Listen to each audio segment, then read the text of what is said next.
have very powerful tools on our side called the Bill of Rights and the Constitution. These documents state that no government can deprive us of our natural rights. So how is it happening? You must understand that the elite group controlling our government, our educational system, agriculture, and media are also in control of our free enterprise. Free enterprise is our economic system or our means of production, privately owned and operated for personal benefit. Free enterprise cannot legally be taxed unless it volunteers itself. The reason why income tax seems inescapable is because most every job on the planet requires you to sign a number of documents with fancy wording stating that you are agreeing to be a representative of a corporation or entity. What all of this means is simply that when you sign working papers, which are required by pretty much every employer that you apply to, you are waiving your rights as a natural person protected under the Constitution and agreeing to represent an artificial person that is not protected under the Constitution. It's difficult to avoid because if you do not sign the document waiving your rights, you won't get the job. So why does every employer voluntarily pay taxes, which leads to the requirement of those documents? Because without doing so, the business loses all state and federal benefits provided to private or commercial business.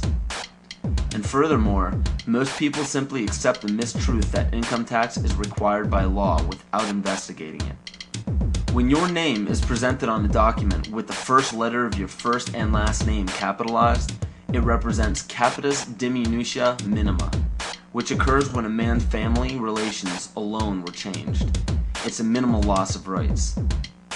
When your last name appears in capital letters, it represents capitis diminutia media, which occurs when a man loses his rights of citizenship but not his rights to liberty.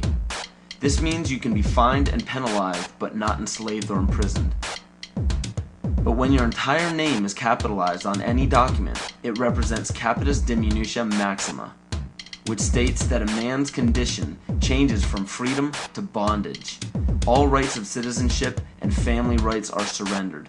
This means you can be fined, imprisoned, and enslaved in any amount for any duration at the whim of the state's suggestion. But it is important to note that if you do not legally bind yourself to these documents stating that you waive your rights and represent a corporation, you do not have to attend any court.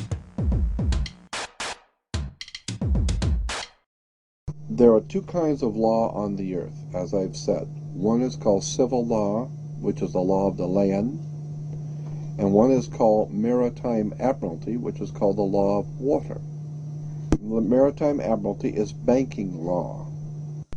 So consequently, the corporation and government and people who want to control you, they create a second you, and that second you that they control, that they created, is all capital letters. Check it out. Anytime you get a bill, you get a lawsuit, you get a fine, a ticket, somebody sends you a bill from the Department of Water and Power, check it out on your driver's license, on your Social Security card, on your insurance cards. Anything having to do with business, your name will always be in all capital letters, because only all capital letters can be dealt with by banks and government. You need to wake up and find out how this stuff really works.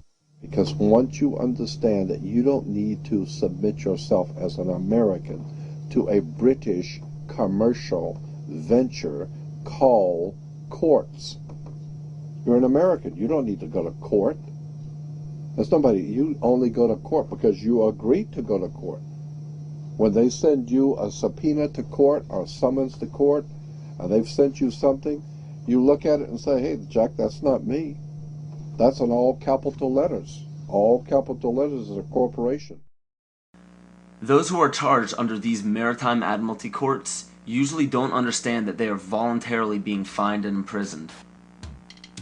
When a judge calls your name and asks if you are that name, those who say yes are verbally agreeing to represent the artificial person that the name represents. In doing so, you are voluntarily waiving your rights under the Constitution. Your absolute rights as natural persons are the right to life, security, and property. And all of these are very important. Remember that you can never be deprived of these simple rights unless you are willingly waiving them. But you need to understand your rights if you want to be protected under them. When sustainable development is knocking down your door for the right to your property, you need to understand your inherent right to your property, which extends from the visible surface to the center of the earth. Your property cannot be legally taken from you unless you have waived your rights to it. And as stated before, we also have the right to bear arms. This is equally important. The single largest armed group in the world is the American public. The very knowledge that Americans have these firearms keeps us safe from a police state. I do not advocate the misuse of firearms, but I believe every single American should have the right to own them. Consider a firearm like health insurance or life insurance. You hope that you'll never have to use it, but you'll never forgive yourself if you need it and don't have it.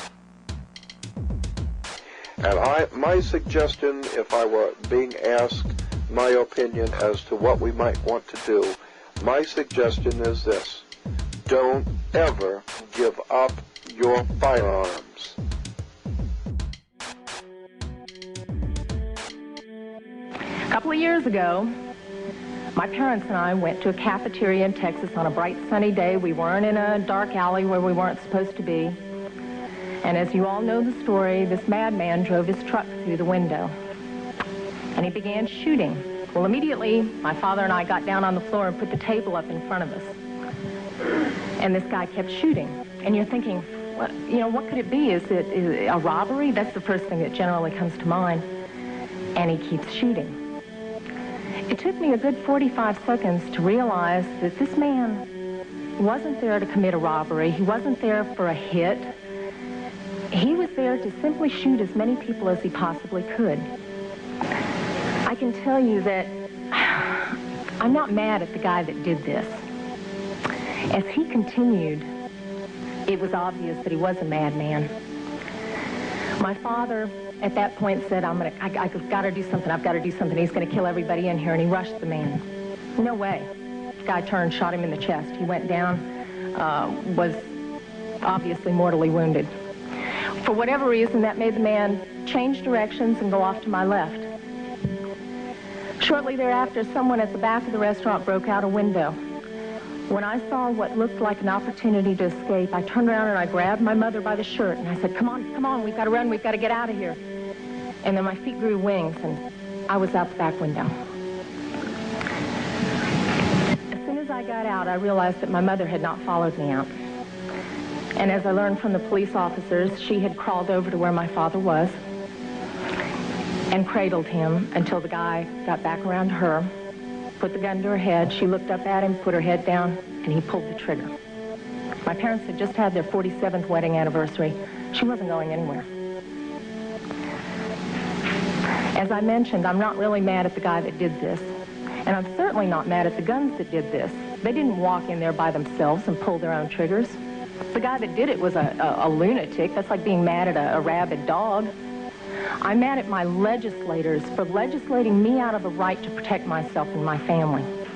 I would much rather be sitting in jail with a felony offense on my head and have my parents alive. As far as these so-called assault weapons, you say that they don't have any defense use. You tell that to the guy that I saw on a videotape of the LA riots, standing up on his rooftop, protecting his property and his life from an entire mob with one of these so-called assault weapons. Tell me that he didn't have a legitimate self-defense use. Just one final statement. I've been sitting here getting more and more fed up with all of this talk about these pieces of machinery having no legitimate sporting purpose, no legitimate hunting purpose. People, that is not the point of the Second Amendment.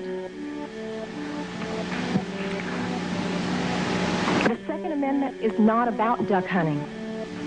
And I know I'm not going to make very many friends saying this, but it's about our right, all of our right, to be able to protect ourselves from all of you guys up there.